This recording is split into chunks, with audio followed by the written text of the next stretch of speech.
Om Namo Bhagavate Vasudevaya.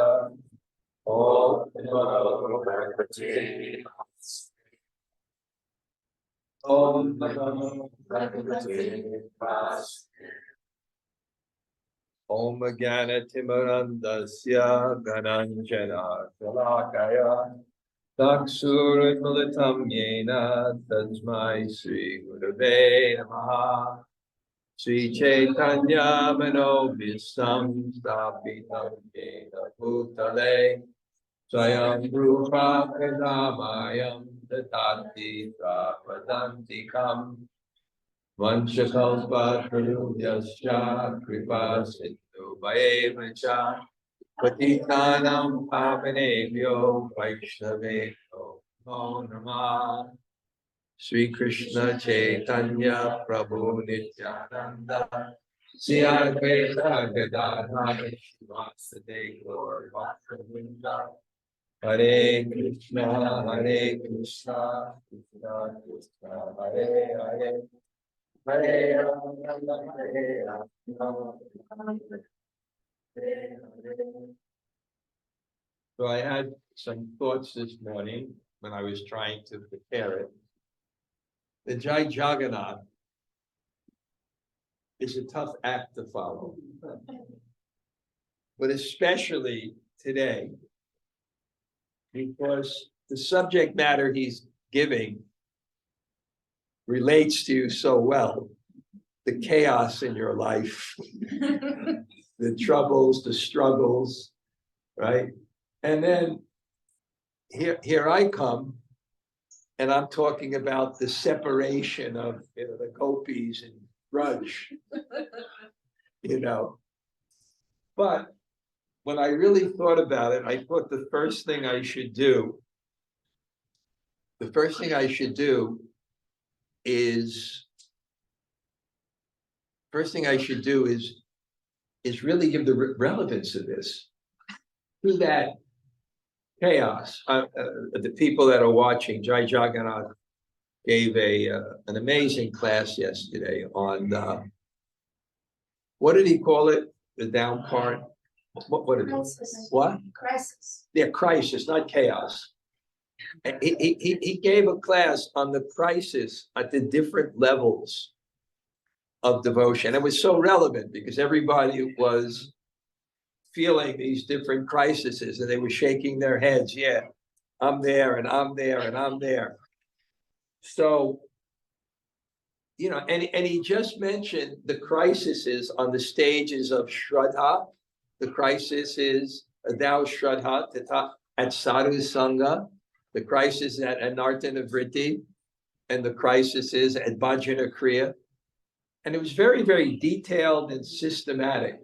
And then people said, well, what about beyond that? And then he just wrote, this is the good life. So I thought, why don't we hear something about the good life? And not only hear something about the good life, but why it's so important to hear about the good life. And that's what I was thinking. Because I was thinking, and I spoke to Jai Jagannath about this. The class was so deep that any one of the points that he was speaking about could be. So I was talking about, he was talking about crisis almost in, should I stay in Krishna consciousness or leave? But when we discussed later, the crisis has different impact according to your samskaras, according to your nature. It may not be that level of crisis. But and the idea I should explain too, what Jai Jagannath was saying, the people listening outside also, the crisis is a part of Krishna consciousness. Because, and I discussed that too. I gave the example of Narada Muni. He was so fired up and he had Sakshat Darshan, and then the Darshan went away. So that's a crisis. But what was the crisis for? The crisis was for that he had to go deeper in Krishna consciousness. And therefore Krishna said, well, there's two more things that you have to do. You're not complete in service, which means not only the act of service, but the mood of service. And the act of service creates the mood of service. And you had a material taint. So there was some, and then I also discussed today Bhagavatam. Vyasadeva had a crisis because he did so much service. Can you imagine the service of Vyasadeva? Here are the Vedas. And here are these people. I'm going to divide them into 4. They still don't get it. Okay, I'll illustrate it in story form, the Mahabharata. They're still not getting it. I will codify it into the Vedanta Sutra. They're still not getting it. Why? Right? And when there is dissatisfaction, it's not necessarily a bad thing. It's an indication there's something wrong. And that also happens in our Krishna conscious service. And I was explaining to Jai my own personal experience. I have a very unique way of chanting.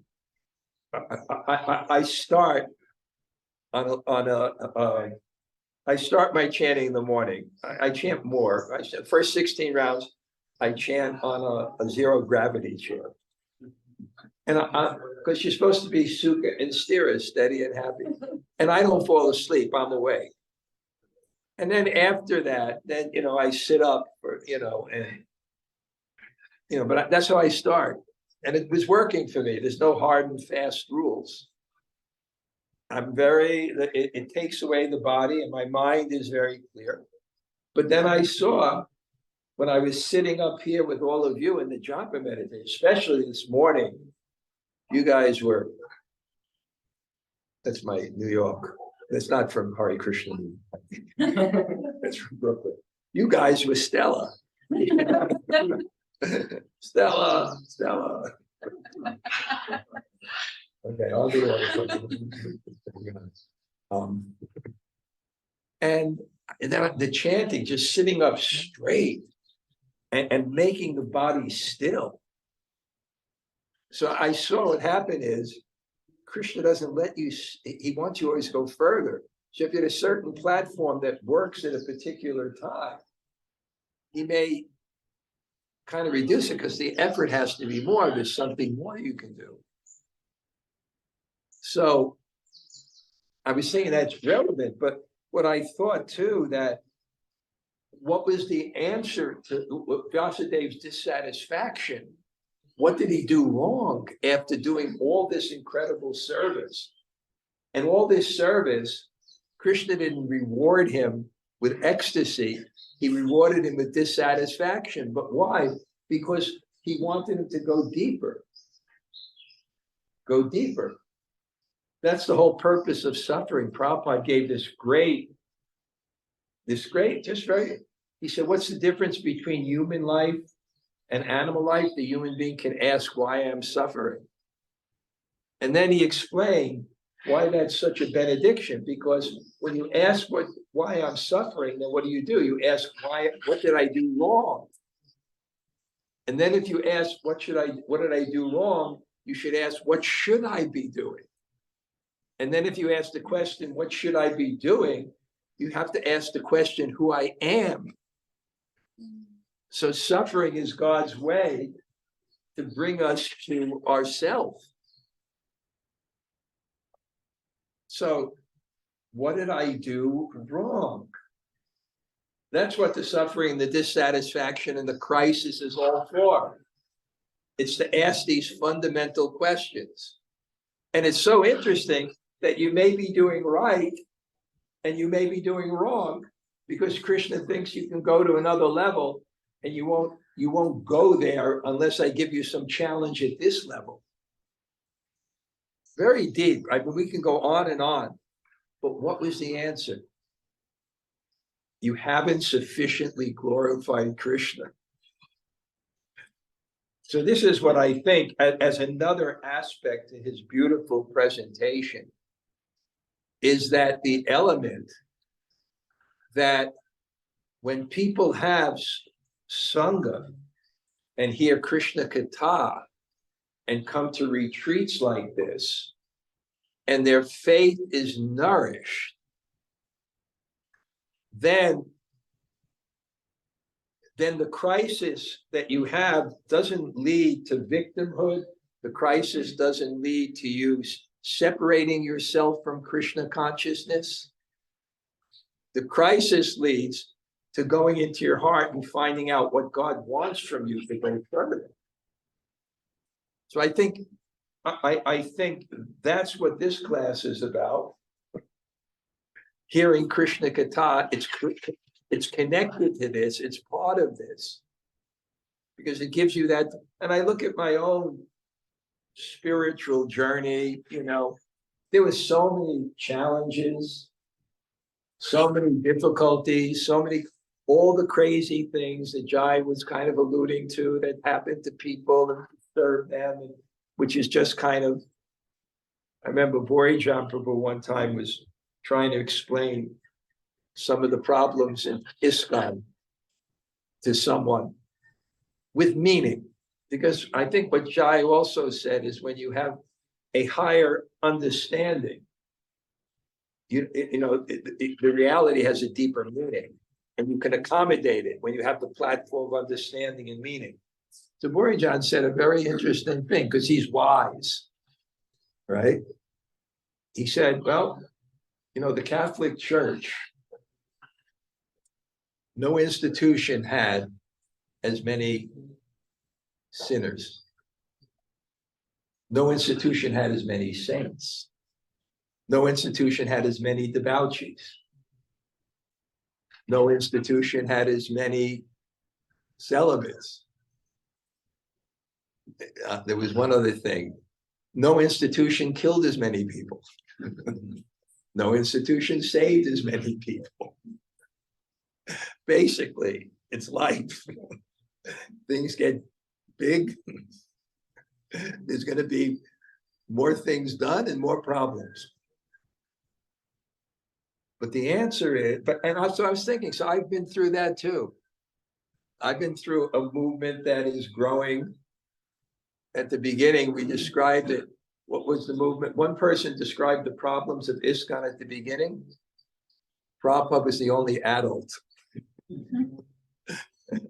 That was one of the problems. The other problems, it was Lord of the Flies. I can tell you one story. These two people took sannyas at the age of 21. Prabhupada gave them sannyas. So they went to South India to conquer all other philosophies. So they met the Madhva Acharya. And this Madhva Acharya, to be a Madhva Acharya, what they do is they go to this village of pure Brahmins. They take all the astrological charts. No one has fell down in their institutions from sannyas in 500 years. They go, they get the charts, they find out who's the pure Brahmin. And then at the age of 12, the person becomes the junior sannyasi to the senior sannyasi and gets trained. And then when the senior sannyasi dies, then the junior sannyasi becomes the senior one. So this one somehow was the most, Pejava Swami was the most respected. And they came to him, right? And I remember one had a French-Canadian accent and the other one had a broken nose. And they looked at him and they challenged him in a French-Canadian accent. What are the three aspects of the absolute truth? And he started to laugh. He started to laugh. So making it through that, so much a growing movement with Lord of the Flies. You ever read Lord of the Flies? Right? Young kids on an island and someone, of course, there's going to be chaos. But how did people make it through? They made it through because of faith. Because they had faith. And what did they have faith in? As Jai was saying, it's Shastriya Shraddha. They had faith in the Shastra. They had faith in that experience. And where did that faith come from? It came from Prabhupada, and it came from the people who represented him and the things that people organized to give that faith. So it's Krishna-katha. Krishna-katha is the ultimate solution to crisis. But I think what Jai did is give you some meaning for the crisis. So you understood that it was connected to the process of Krishna consciousness. And I think that was one of his messages in general, which I think he demonstrated. That when you have a Shastric understanding, when you have a higher understanding, you have the meaning that elevates your consciousness in a way where you can look back on your situations and accommodate it within the philosophy of Krishna consciousness. So I just want to read from the Brihad Bhagavatamrita, just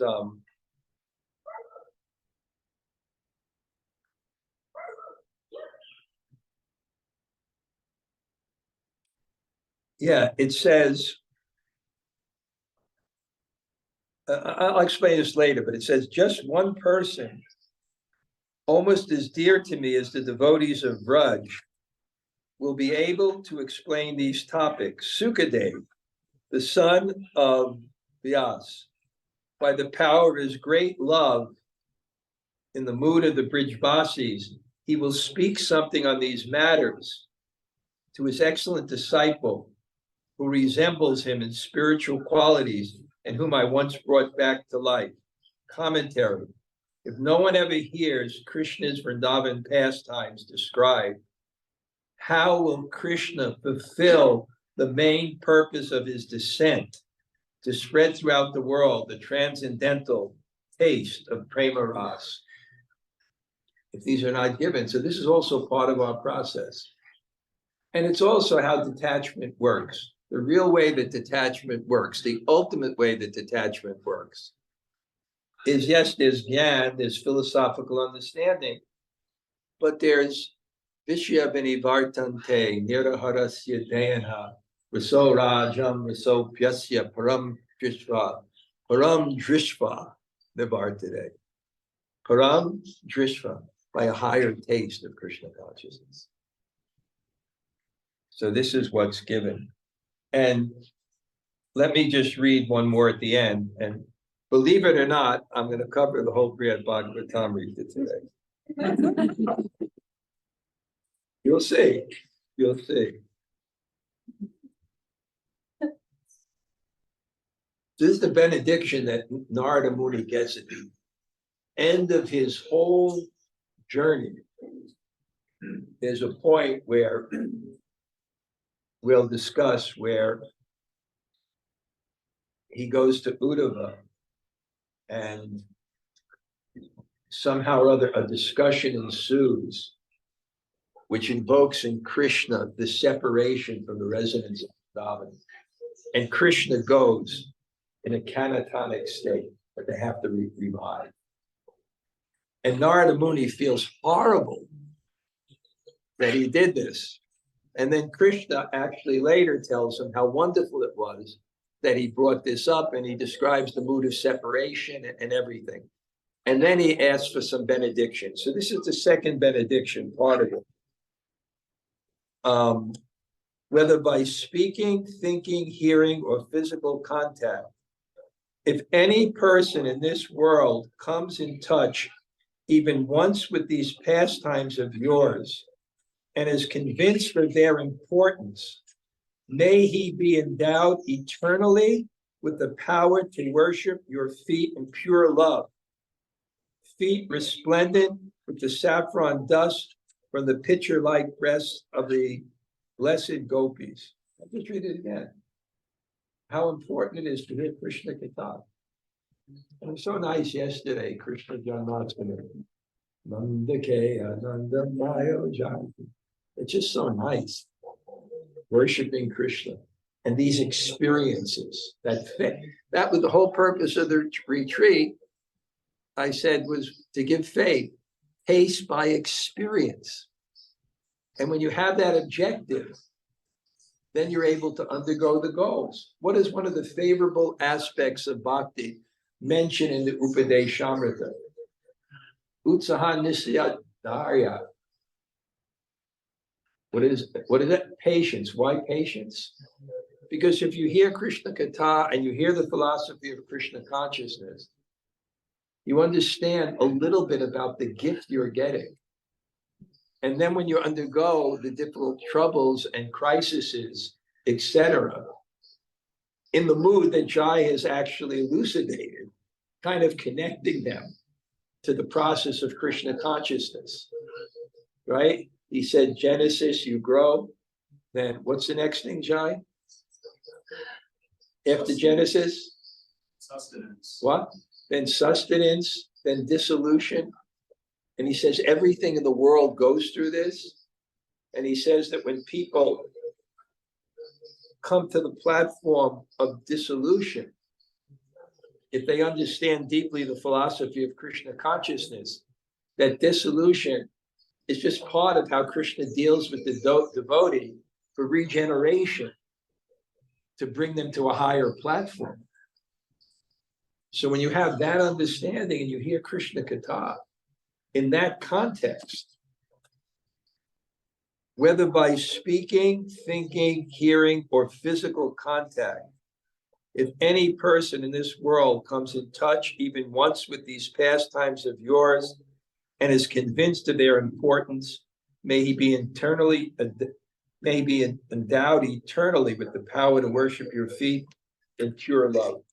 So now, should I try to give a summary of what time is it? 3 o'clock of the time. What do I do with my 8 o'clock. What? 8 o'clock. Okay, I got time. Oh, the phone is here. Okay. Okay, so let's just go through the story, right? Begins with Sanatana Goswami. He has a mission. And he has a mission to do this, to present the essence of the Bhagavatam to the whole world. Because Lord Chaitanya gave him his teachings, now give it. And he has to figure out a way to do it. Teachers communicate, and communicating means they don't just repeat what they've heard, they look at the audience and see what their frame of reference is. And when he looks at his audience, there's a verse in the Bhagavatam that describes his audience. I think, Jai, it's Bhagavatam 110. Priyenalpa Yasha Shubha Kalab Asmin Yugaj Manda Sumanda Mateo Manda Bhagavu. People are short-lived, they're lazy, they're unfortunate, because even if they're not lazy and then they search for some spiritual truth, there's so many cheaters out there. And then even if that's the case, that they're not lazy and they find the right teacher, then upadruta. Jai, what does that mean? Upadruta? Always disturbed. Always disturbed. So that's the audience. So he thinks very deeply and he prays to empower him, and he gets the realization how to do it. And he realizes the same thing that he was asked to be done was, which is to summarize the Bhagavatam in a way to make it relishable and understandable in a condensed form also. Why a condensed form? Buri, Burini, Karmani. There's so many things. You get to the essence and inspire people to undergo these systematic studies of the Shastras. So he realizes that this was done once before. When Maharaj Parikshit was at the end of his life, his mother came, and he thought to himself, really what happens when you really hear the Bhagavatam? All fears are gone and all ambitions are satisfied in the heart. And when that happens, Bhakti Yogena Manasi Samyak Pranayate Mala. You engage in devotion without any interruption. But his mother's question was so relishable and so sweet. And I love this point. Matri Vatsala. He was affectionate to his mother. She was a devotee, but he's affectionate to his mother. Devotees are responsible for their parents. That's just a fact. You don't necessarily transcend that dharma. And so what did Sukadeva Goswami, what did Marge Parikit do? What did Marge Parikit do to summarize the Bhagavatam? In other words, what Sanatana Goswami had to do was done, which is give an essence of the Bhagavatam and in a very engaging way, so people get this message of Parama Disha Antim, that they would actually be able to access the Parama, the topmost Disha stage, Antim, the end, top stage. We don't forget our goal. So Marge Prickett had to do the same thing. So how did he do it? Well, actually, he actually told something else. It was a story that was told to when he wanted something to describe the essence of the Bhagavatam. It was actually what was told by Jaimini Rishi to Janamejaya, Marge Prickett's son, and the essence of the Bhagavatam, because he heard this Mahabharat, which was a sublime presentation that was equal to the Bhagavatam. And then he told the story of how Maharaj Prickett did it. And that's the Brihad Bhagavatamrita.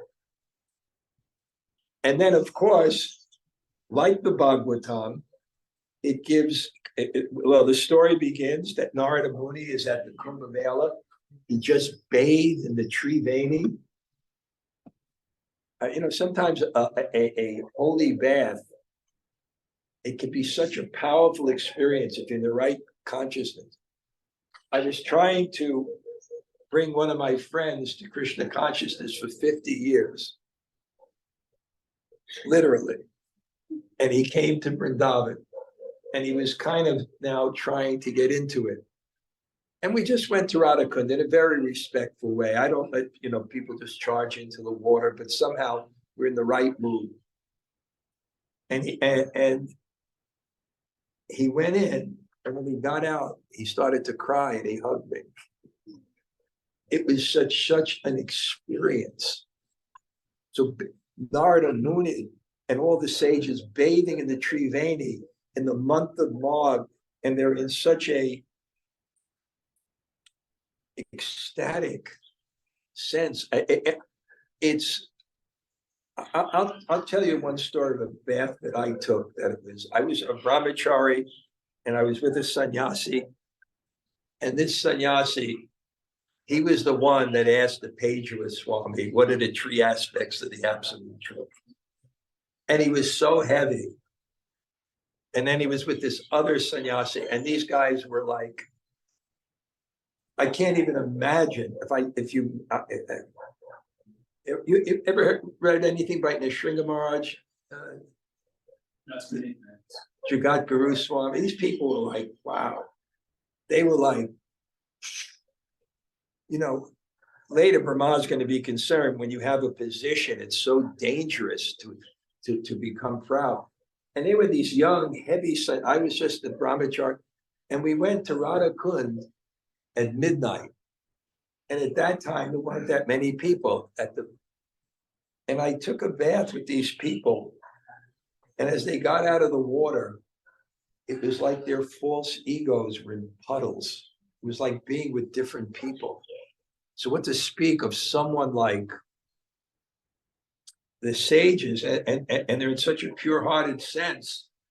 And then the journey begins. Narada sees this pure Brahman, and it's just so impressive. And I describe what the Brihad Bhagavatamrita does, and I'm also saying in Jai's class, he described that we have, what is the first stage? That first circle is called the narrow circle. What?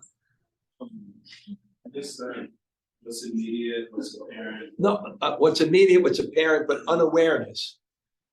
Your awareness is very limited. And I think everybody had that experience when you're dealing with someone and you're counseling someone, and you want to give them a higher awareness of the situation, which is, what is their purification, or things that come to us or for us. What is God telling us? Destiny is the language of God. So many things to give them a higher awareness of the same thing. Perception is also dependent on our understanding, not just our senses. Do you see something? If you went into like a tribe, there's some tribes now that are isolated from society completely still. Let's say you went in there and, you gave them an iPhone. Would they see an iPhone if they don't have the understanding, if they don't have the knowledge? So anyway, it's so that stage, then you can go to a higher stage of meaning, where you can look at these limited circumstances in terms of the philosophy. And then if you advance further, you go to a stage of experiencing God. So this is the symptoms of people who experience God, because he's looking for the topmost person, topmost recipient of Krishna's mercy. And I really don't have time, because there's great verses where it explains here that they're all, it explains how something can be perfect and still have higher levels. Description is there. Jai, you sometimes have that thing, we have limited time, and now you're trying to adjust the whole subject in a proper way. So it's his journey. So he starts to see these people, and the story of this Brahmin. But the most amazing thing you see is purity. He's chanting. He's so humble. He serves everyone before himself, and he feeds everyone, even the dogs and the jackals. And then only on permission from the sadhus does he take prasadam himself. But he relishes it on a higher consciousness. Not enjoying it in the sense of how it pleased me, but relishing those tastes, how Krishna enjoyed, how the devotees enjoyed. Like a real mother who cooks for their children. And then when she feeds the children, she tastes the food, but her enjoyment is not how good it was to her. It was how her son, her daughter loved this food. I used to go to my grandmother in Brooklyn. I don't even remember where it is. And we used to go there, and she had an angel food cake, golden, so soft, right? And she gets so much pleasure when she cut the cake, and we had this perfect angel food cake. But her sense gratification, when she tasted it after us, had nothing to do with selfishness. It was her love. So he took the prasadam in that mood of love. And then at the end, he looked at his deities and said, whatever benefit I get, it goes to you. And then we see in the Brihad Bhagavatamrita, what is that symptom of one with the good life? What is the symptom of someone who's actually experiencing God?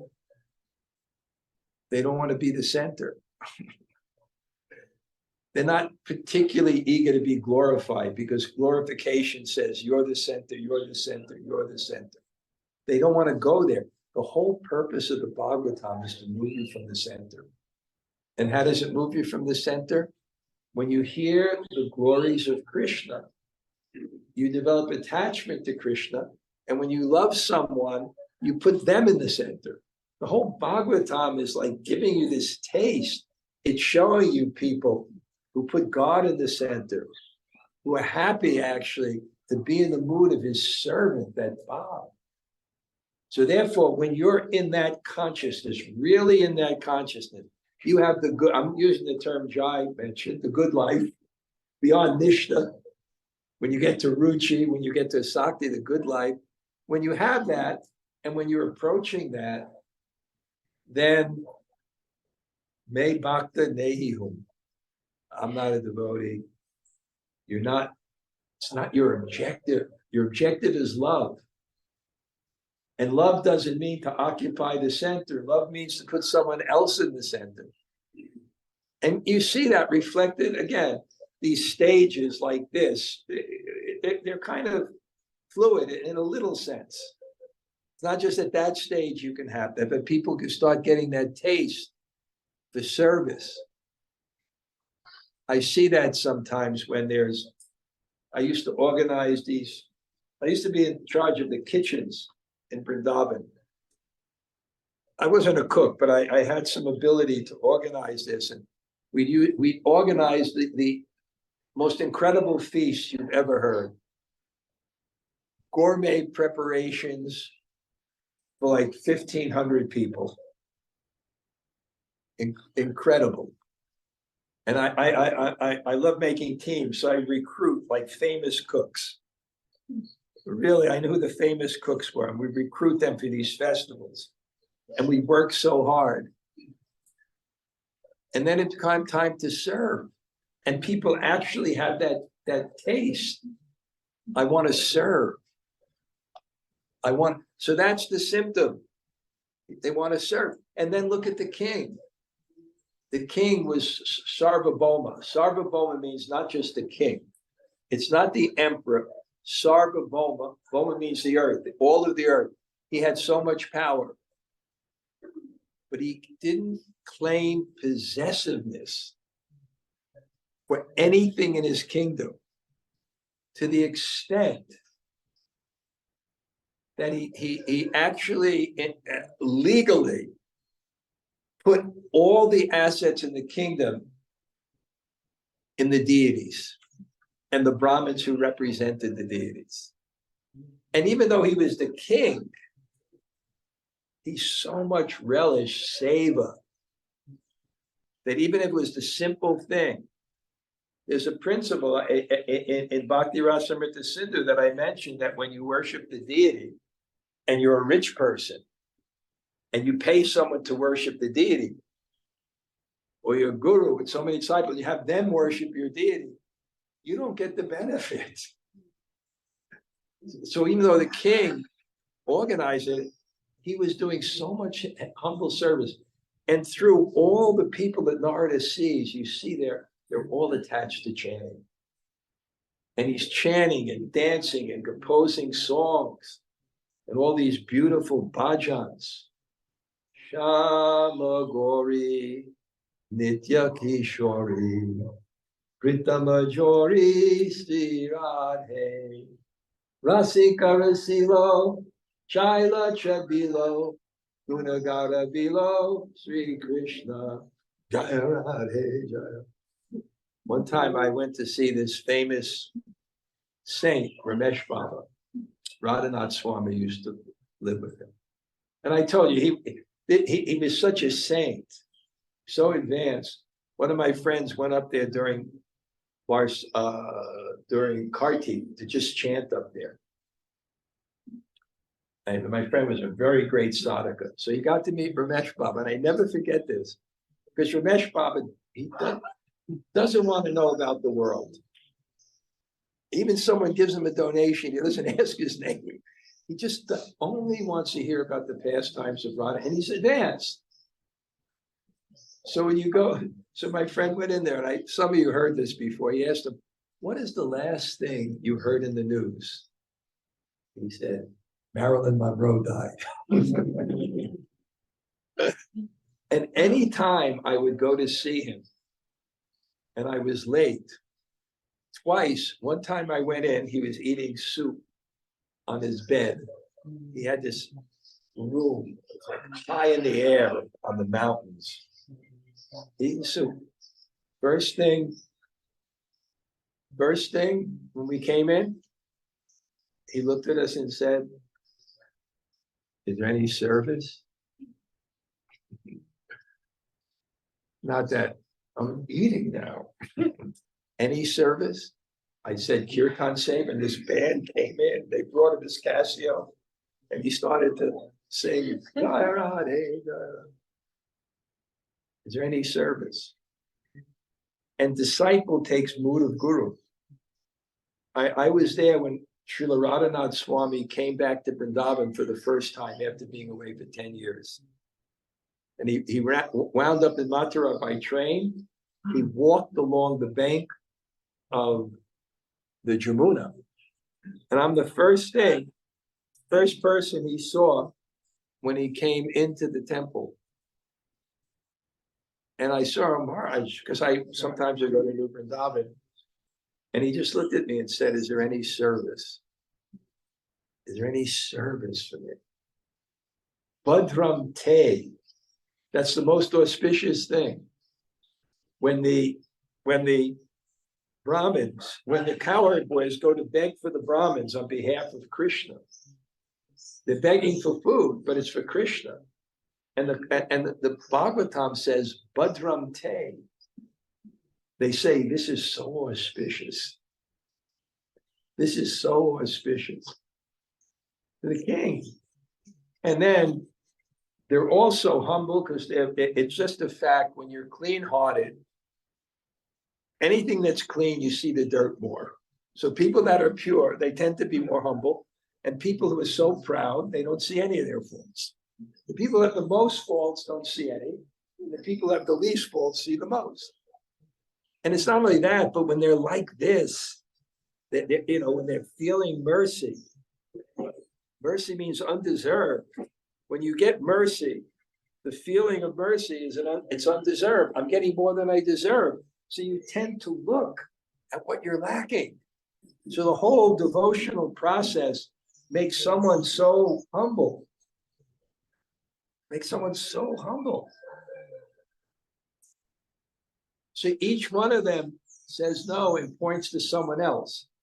And it goes in progression. And it goes in the exact progression of the Bhagavatam. Of more and more, and this is also connected to your thing of I was thinking about that, how you get more and more freedom, your consciousness expands. There's less, your consciousness has more freedom. You read that verse by Prabhupada. So it's the same things with the relationships with Krishna. When we go to the queens of Dwarka and they're comparing themselves to the gopis in terms of freedom, right? We're restricted, we have social obligations. And the commentaries also always make the point that in these kind of relationships, for example, reverence, where there's certain rules, or the queens of Dwarka, that those things are part of their bhav and love. It's not actually a restriction to their love. It's part of their perfection. But in the same sense, and Ramananda Sambad, someone came into me and read where Prabhupada's describing the relationships in terms of freedom. There's more and more freedom. Look how much freedom the cowherd boys have compared to the people of Vaikuntha. So he points higher to Indra. Indra's in ecstasy. His devotion is such that God is his younger brother. And he's sitting on a throne next to him, and he's in ecstasy. So they describe each one has their kind of something special. And Indra points, he says, well, I'm nothing, compared to Lord Brahma.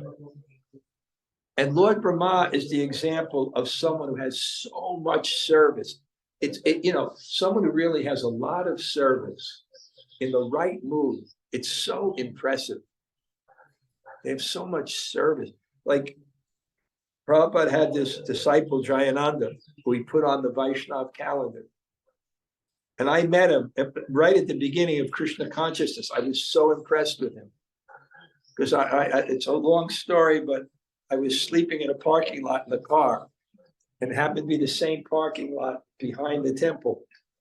And I woke up in the morning, I saw this guy fixing the cars. And then he happened to be the temple president. And it was just like, and when Prabhupada would come, there's 3 symptoms of prema bhakti mentioned in Bhakti Rasamrita Sindhu.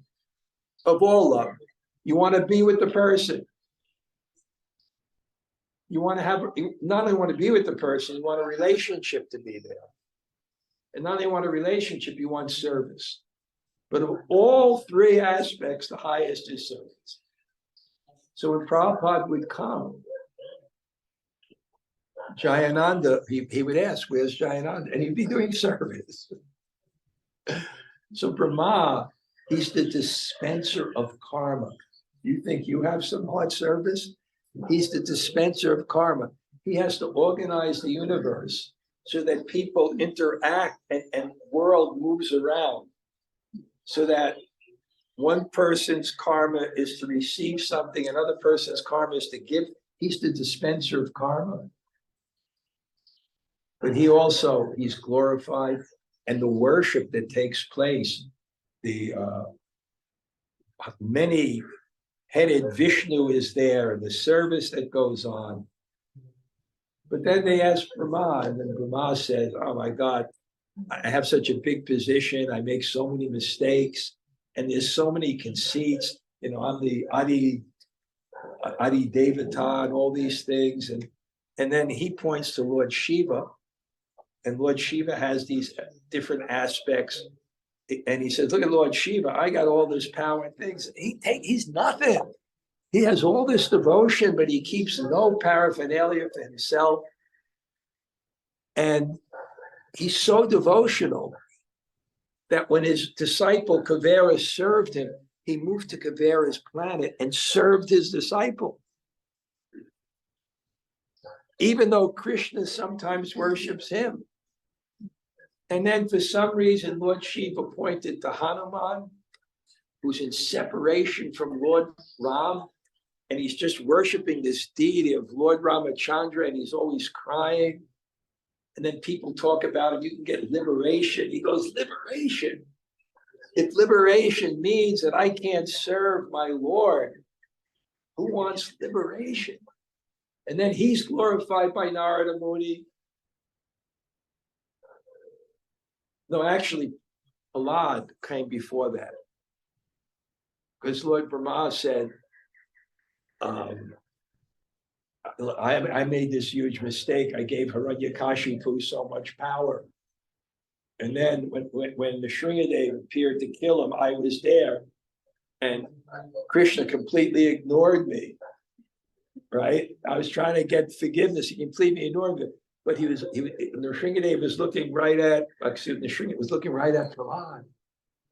So then he went to glorify Prahlad, and Prahlad said, I'm really good about remembering Krishna. But what a service I do. One time, my friend was giving a lecture, B.B. Govinda Swami, in Italy, about Raghunath Das Goswami, how he paid 1,000 obeisances to all the Vaishnavas. He chanted 3 lakhs of rounds, and he paid obeisances. He was such a great devotee, Raghunath Das Goswami. And then one guy, any questions? One guy raises a hand. He said, you would say Raghunath Das Goswami, a great devotee, but what a service he do. What a service. Chanting Hare Krishna is also service. But Prahlad said, what? So they went to Hanuman, and then Hanuman points to the Pandavas, and then the Pandavas point to Dwarka. And then in Dwarka, when they come to Ugrasena, who's the king, he said, Uddhava. Outside of Vrindavan, Uddhava is the topmost devotee. He has such a bhav of devotion that he has the same color as Krishna. He has such a mood of devotion that Krishna never goes anywhere without him. And he just begins to describe Uddhava. So that Narada Muni is so excited. This is also the good life, This is also the experience of God. You're in Utsahan, Nistayat Dirna. How are the 6 Goswamis described? Krishna Kirtana Gananartanapano Premamritam. Krishna Kirtan. What kind of kirtan? Ut kirtan. Ut means enthusiastic. Ut means stretch. So enthusiasm is called utkanta, when your neck stretches. And the image is of a bird who is seeking a worm, a baby bird, the neck stretches. That's enthusiasm. You stretch for Krishna, you move for Krishna. So he starts to, he's so enthusiastic. But you see, in Dwarka, the streets are worse than New Delhi. Okay, you don't know that.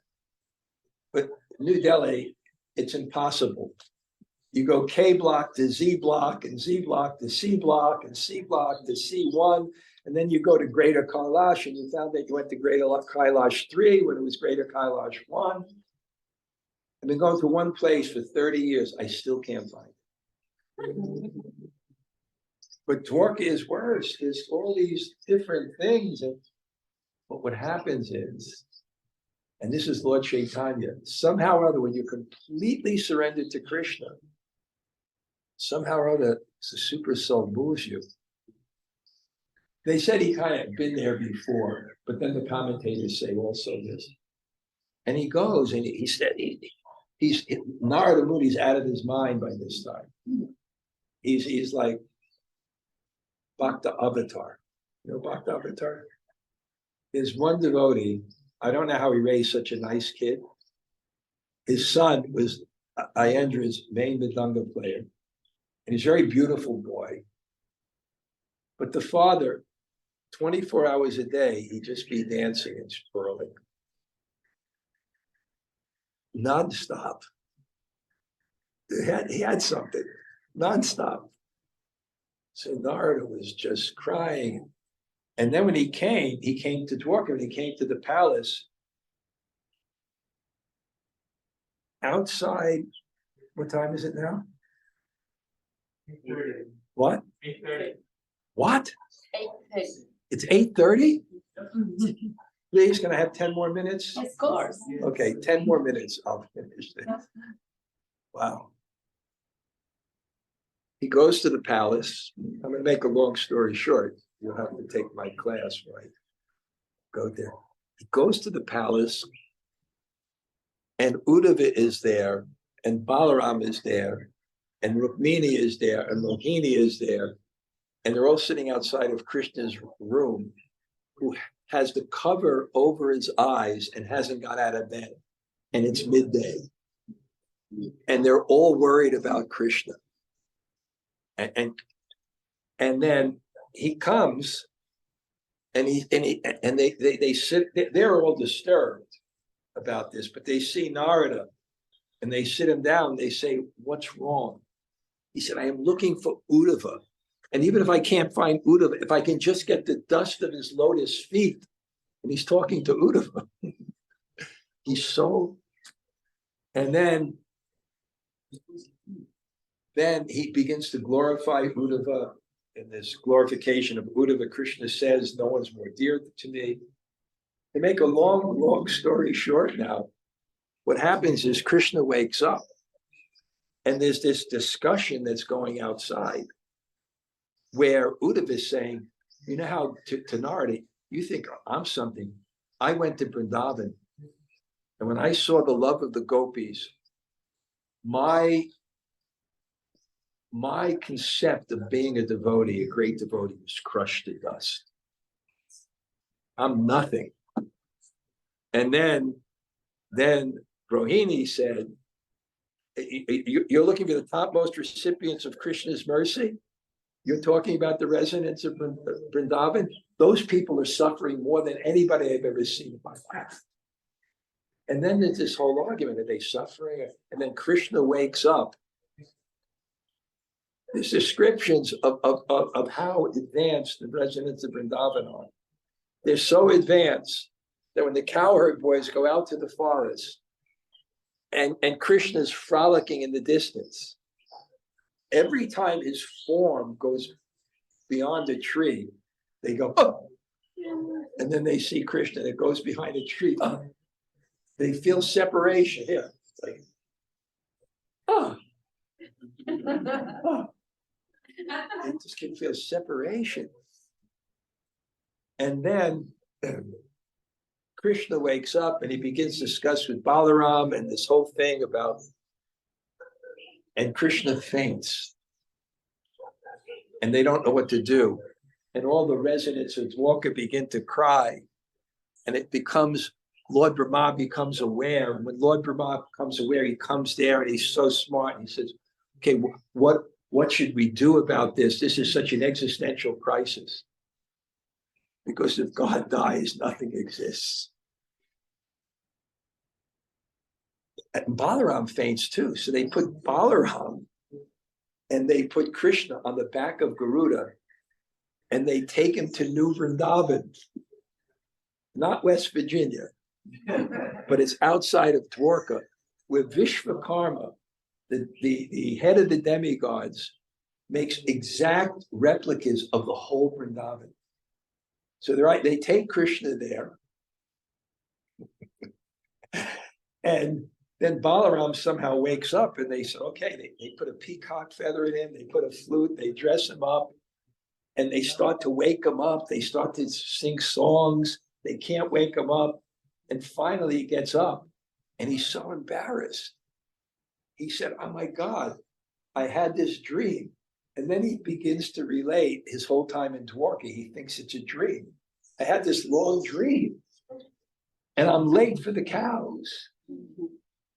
And then he sees his mother and they put butter in her arm. He takes butter and he thinks his mother's angry with him, but it's an exact replica. Every detail of Vrindavan is there. And then he goes to the gopis and he thinks they're angry with him. He said, it was only a dream. I left Vrindavan. And then Balaram somehow, and they take him to the shore. And he thinks it's the Jamuna. And then he sees his Dwarka palace and he becomes confused. And then Balaram tells him it was successful. They woke him up from his stupa. Balaram tells him, you have your duties to perform, etc. And then he starts telling about the demons and he gets excited. And then he goes back to the palace. There's so many things that happen here. The queens are not envious. They're hiding. They're watching this. They're ecstatic because they see Krishna in this way. And then Satyabhama is a little bit upset and Krishna begins to explain, you want to know why I love the gopis? And he explains everything like this. And so Narada understands who's the topmost recipient of Krishna's mercy. And then Krishna explains separation. What is separation? Separation is so powerful that the object that was before you goes in your heart. So actually, we're separated from Krishna by consciousness, and in separation, Krishna is even more revealing. And then the story ends when Narada is freaked out. He thinks, look what I caused. And Krishna calls him and says, no, this was great that you brought this out. Don't think that my separation is pain. Separation, it's a little anxiety, but it leads to the greatest joy. You can have any benediction you want. And what does Narada say? I pray that the devotees never have enough mercy, never feel they have enough mercy, never feel they have enough bhakti, and never feel they have enough prema. I pray like that. Because bhakti is a hunger. So if the hunger is gone, the bhakti is gone. So the hunger is what? For Krishna. So the more you have, where is Krishna? Prabhupada said the 6 Goswamis never say, I have Krishna. They say, I want Krishna. Hey Radhe Braja Deva Ke Chalalite. Hey Nanda Suna. And then it ends where he gives him this He said, no, ask another benediction. And we'll finish with just reading that benediction that he gives. O swan, gliding in the lakes of the Vrajvasi's love, I wish that I may wander everywhere, always chanting, drinking the nectar of your names. Those most sweet names arise from the ocean of Gokul and spread the glories of your infinitely varied dress and ways of acting. As I wander, behaving like a madman, may I distribute joy to everyone in the world. Krishna says, so be it. And then you go back. What verse numbers? What? What's the verse number? That was 143. And then 144 is the one about the Bhagavatam in here. And then now it goes back to Maharaj Cricket, and he says, so you see, mother? And then he gives his mother the final instructions to his mother. He said, dear mother, you as well should always worship the young cowherd boy. He is the ocean that yields the nectar of the rasa dance, in which the divine gopis fully surround him, entranced by pure love. You should cherish the desire to be a servant of those gopis. You should constantly worship him in pure love as they did, and you should dedicate yourself to the Sankirtan of his names. I cannot describe with my own words even the glories of this. And then